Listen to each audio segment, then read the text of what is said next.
Meaning of gatekeeper.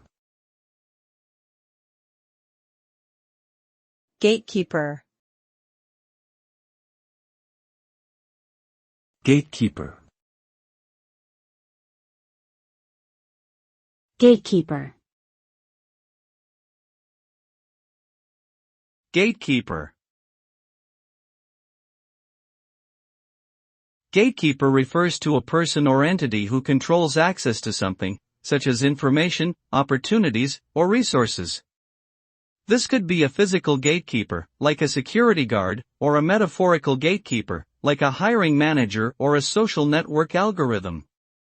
The term often carries negative connotations, as gatekeepers can limit or exclude certain individuals or groups.